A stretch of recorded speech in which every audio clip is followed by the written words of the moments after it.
Assalamualaikum warahmatullahi wabarakatuh. Terima kasih atas waktu dan kesempatan yang diberikan kepada saya. Saya atas nama Ignacia Aldawona, NIM 2402020004, semester 3, program studi manajemen mata kuliah ekonomi manajerial.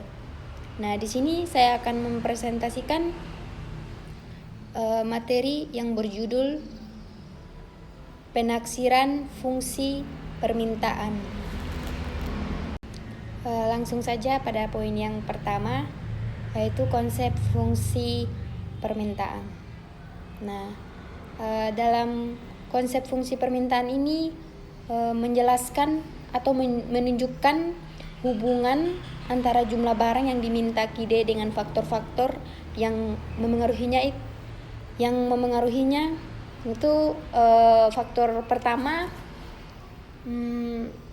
harga barang P, harga barang lain itu PS, pendapatan itu Y, selera atau ekspektasi T dan E, dan jumlah penduduk itu Y.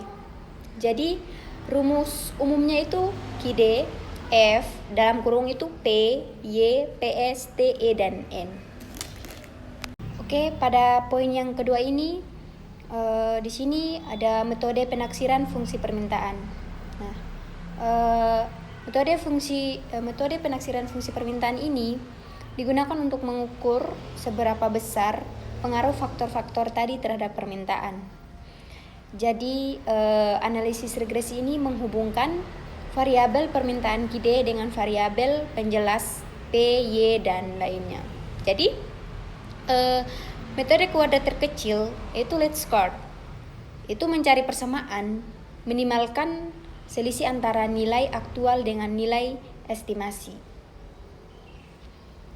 Jadi hasilnya itu berupa persamaan regresi. Misalnya KIDE itu A tambah B tambah CY. Nah, lanjut pada poin yang ketiga. Di sini ada data historis dan data survei.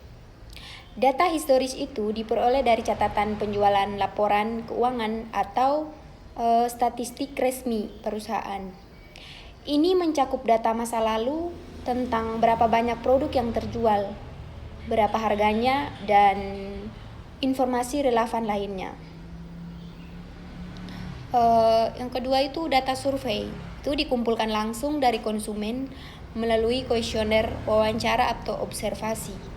Nah, tujuannya itu adalah untuk mendapatkan pembelian dan faktor-faktor yang memengaruhi keputusan mereka. Jadi kegunaan kedua jenis ini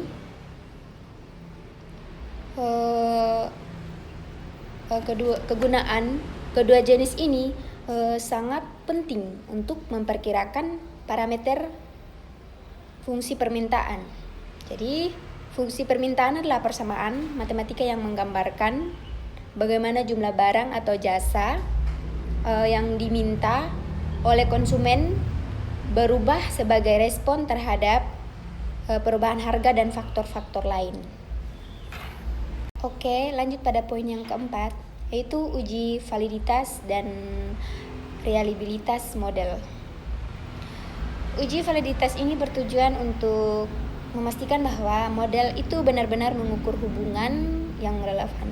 Yang artinya, apakah model itu secara akurat mencerminkan hubungan antara variabel-variabel yang diteliti?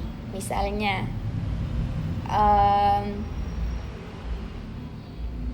hubungan antara harga dan jumlah permintaan. Oke, yang kedua itu uji reliabilitas. Dia itu bertujuan untuk memastikan konsistensi hasil jika penelitian diulang. Jika model tersebut diterapkan pada data yang berbeda atau pada waktu yang berbeda, apakah hasilnya akan tetap konsisten dan dapat diandalkan? Ya, hasilnya itu akan tetap konsisten dan dapat diandalkan ke depannya, begitu. Jadi, alat uji ini digunakan berbagai alat uji statistik seperti R-squared, uji T, uji F, multikolenialitas, heteroskedastisitas, dan autokorelasi. Jadi, uji-uji ini membantu mengevaluasi seberapa baik model tersebut cocok dengan data dan seberapa stabil hasilnya. Lanjut pada poin yang kelima, yaitu studi kasus penaksiran permintaan dalam bisnis. Yang pertama itu contoh sebuah perusahaan minuman yang ingin mengetahui faktor-faktor yang memengaruhi penjualan produknya.